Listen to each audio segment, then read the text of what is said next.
same time I pull my right hand and left hand, just push.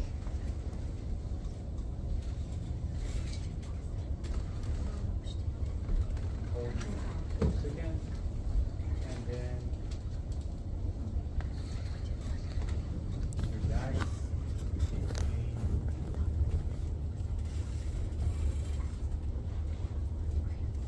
So you don't need to lift up the head.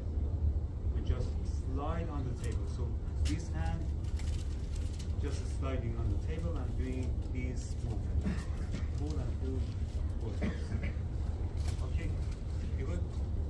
Next one is Number 6, supine rotation with contact on ipsilateral TVP. Unilateral rotational cervical osteopathic technique with contact on ipsilateral posterior part TVP with index finger while flexing the neck. Lateral flexing the head, ipsilateral, while moving to 45-degree angle and rotating the head. With nose pointing in rotation 45 degrees.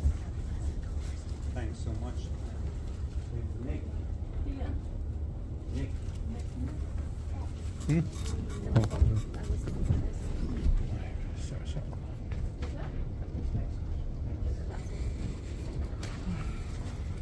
So it's the almost I can say the most tricky technique on the osteo. You have to be master of this to be effective. The major purpose of this technique is to open up the facet joint might be stuck, or other than this, like actually the pressure is along with facet joint, and then the other thing on the opening of the dushka joints too is helping for those two. So the way that we are doing is to bring, unfortunately it's not movable, I'm just trying to show on this model first. So the way that I'm doing, holding the head and my thumb is on the mandible, and then first I flex head and neck both together. So head and neck both together with my thumb on the mandible. So doing head and neck flexion. Then, let's start from the beginning. Might be this part.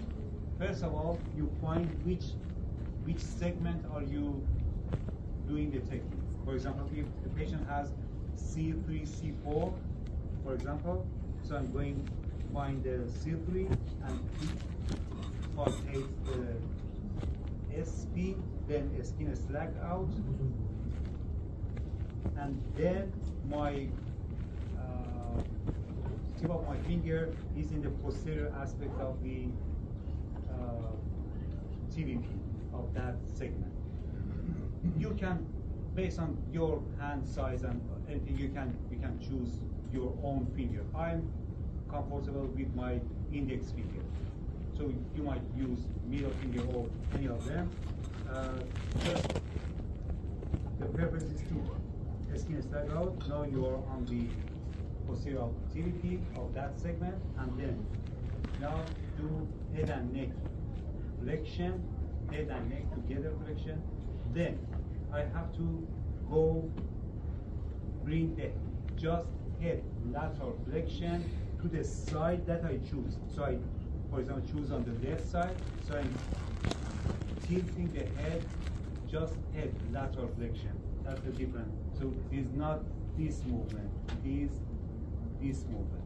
That is just head moving. So neck is straight, just head is moving. And then when I reach to that area, now my pressure is from posterior to anterior and with angle of the facet joint. See the angle of facet joint is on something like 60 degrees on this angle.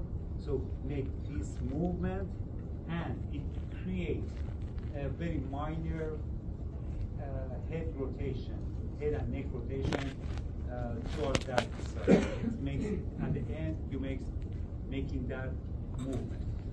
Let me show you the technique.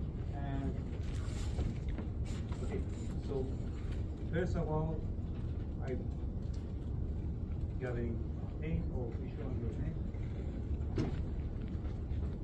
So I find one, choose one segment, so skin is like out after SP. So I'm on the, this finger is on the TV, posterior of the TV. Then I open up my elbow to have better control. Then I'm doing head and neck, this head and neck flexion, okay?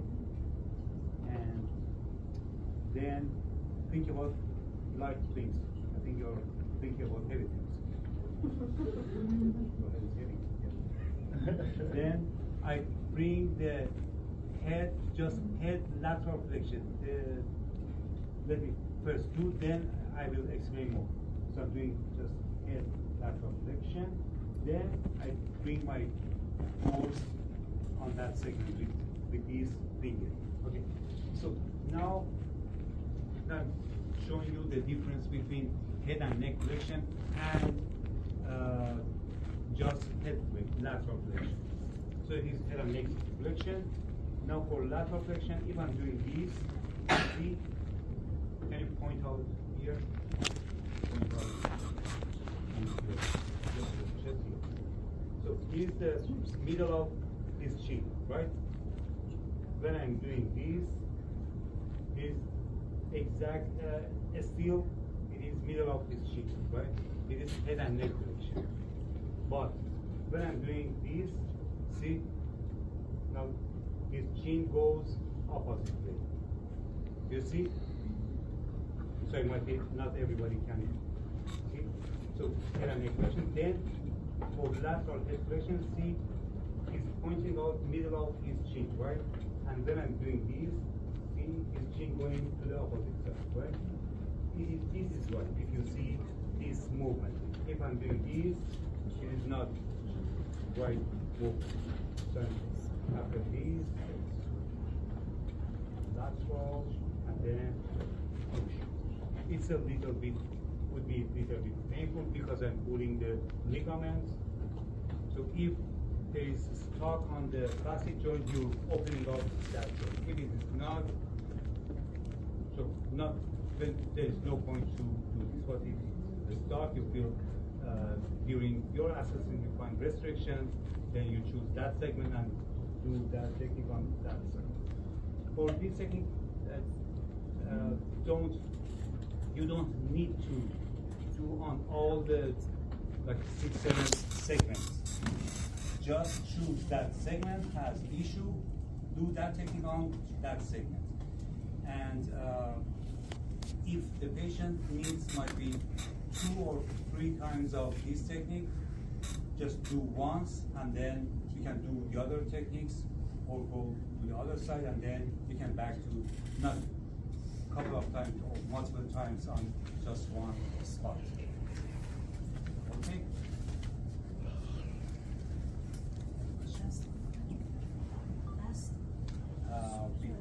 One more super. Oh, one more, okay, right. What do we have? Yes. The contralateral upper cervical rotational osteoarticular joint mobilization with palms on either side of cranium. Before this one, let's again some more explanation about this. When we are might need some more explanation about this, so you can do this at 45 degrees, the last one. You can do on the sitting position or on a standing position. So first I show you how you are doing on the body, but for the, it needs to explain this one. So if I'm on the chair,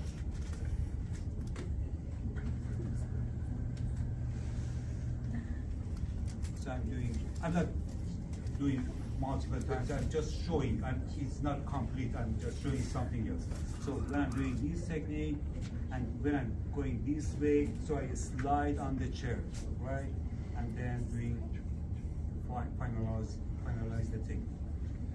If I'm standing, so I choose doing on the right side, so I bring my step here, then when I'm doing this, then I can move easy to this way, because it's not good to just moving like this movement, right?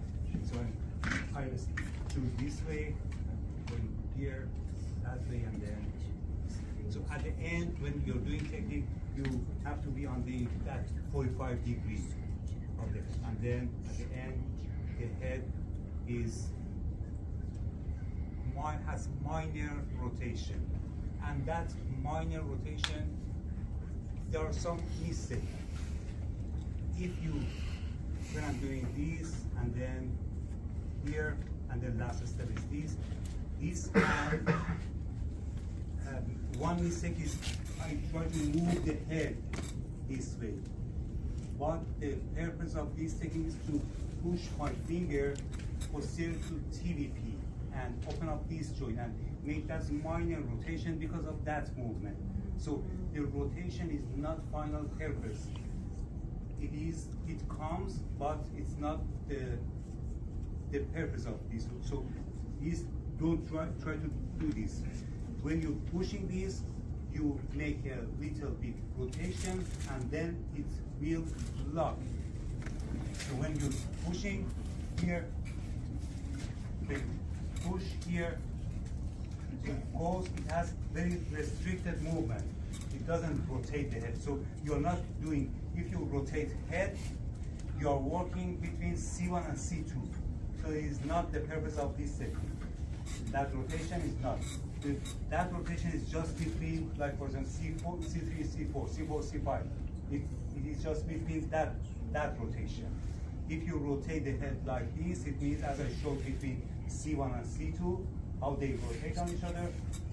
So if you rotate head, it means you're just moving this part, not that part.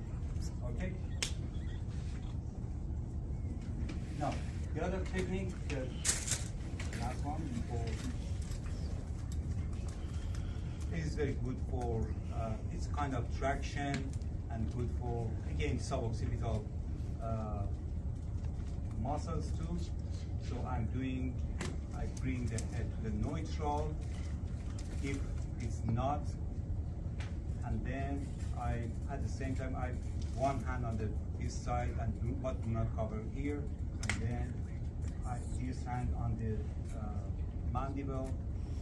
So a little bit, not the real traction, a little bit, and then rotate, and so this hand, both of them cooperate and rotate the head, and at the end, this hand, I'm going to the 45 degree, and then this hand goes toward the opposite shoulder of the mandible, so doing this, and then, so it's not extension, no movement on the head, just head rotates.